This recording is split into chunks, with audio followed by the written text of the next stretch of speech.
Today we're talking about germinating pepper seeds.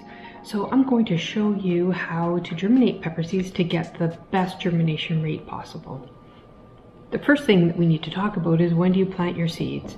So you can check the back of the package of your seeds, but a good rule of thumb is that you're going to leave at least 8 weeks prior to your last frost date. So you can look that up for your specific area, the last frost date in your area. If you're moving them out to a greenhouse before, please take that into consideration as well, so you might be able to get away with starting them a little bit earlier.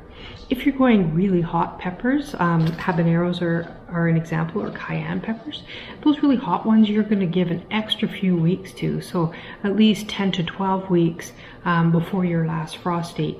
And that's because the seeds take longer to germinate for the hot peppers and they're a little slower growing, so you want to get them off to a nice start, so you can start those ones a little bit earlier. So when you're planting your seeds, there's a few things that you're going to need to have available. So one of them is a container or a bowl to put your soil into. You're going to have some water available, some seed starting mix, and some seed cell trays, like something similar to this. You're also going to need some plant labels, because you're definitely going to want to make sure that you label them, especially if you're growing both hot and sweet peppers, or you're giving them away. You want to make sure that they are appropriately labeled so there's no surprises. So you're going to want to make sure that you have seed starting mix. So this is our local island finest starter mix. So it's the ideal medium for starting and propagating cuttings. So this is a mixture of peat moss, vermiculite, and essential nutrients. It's really good for holding water and promotes that root growth.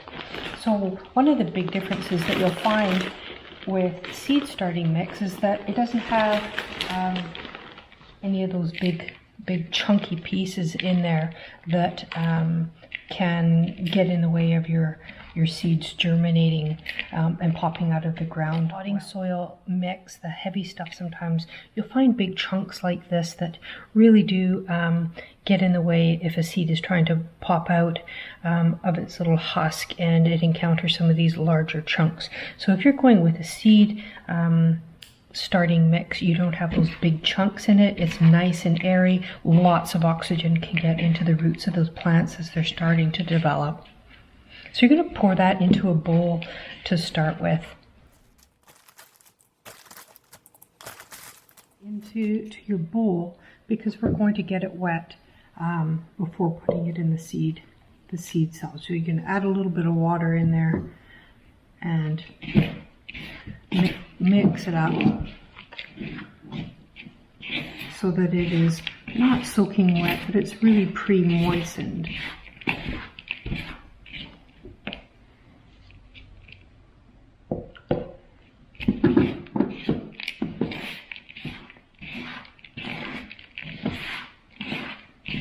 There.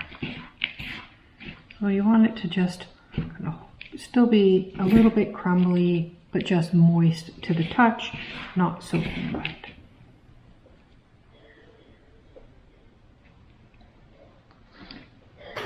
So once we have it moistened, we're going to add it to our seed tray.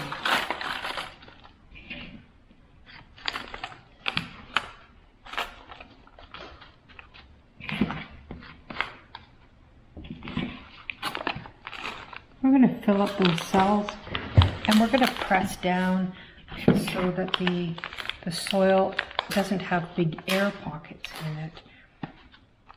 That's an important piece, because once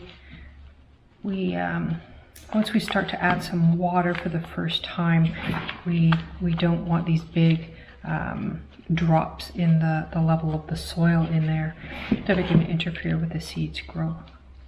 So we're going to push it down, and then we're going to add a little bit more on top just to make sure that they're nice and full.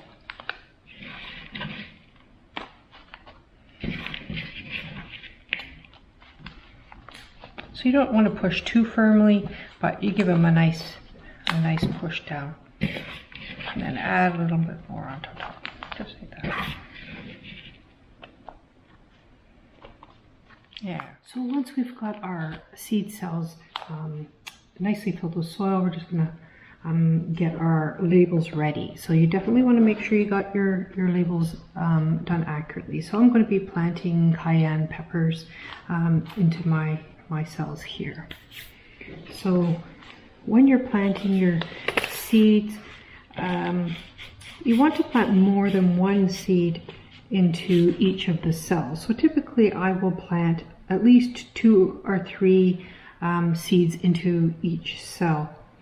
Then I'm going to thin them out later. So this is a nice way of sort of taking advantage of your space for germination. So typically not all of them will germinate. It is nice when they do, but they don't always, so you haven't wasted a cell with nothing growing in it. So this increases your odds, and then you're going to thin out your seeds later.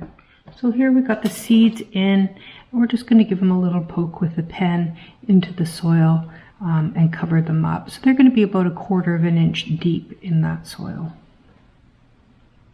So once they're in there, we're going to give them a light spraying of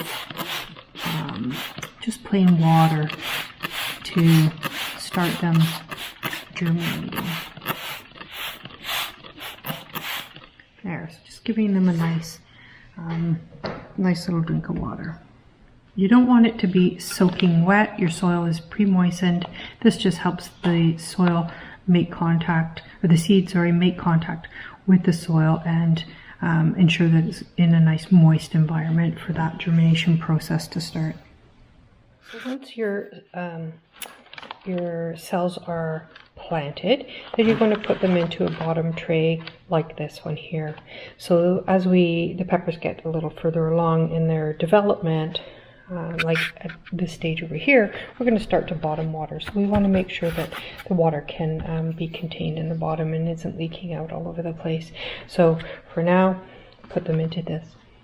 Then you're also going to want to keep a fairly high humidity level while these are germinating. So using a heat dome such as this one, a moisture dome, will definitely help speed that process along for you. So you can keep, some of them have vents on the top, and you can keep those open to allow oxygen to circulate while keeping the humidity dry, or keeping the humidity high.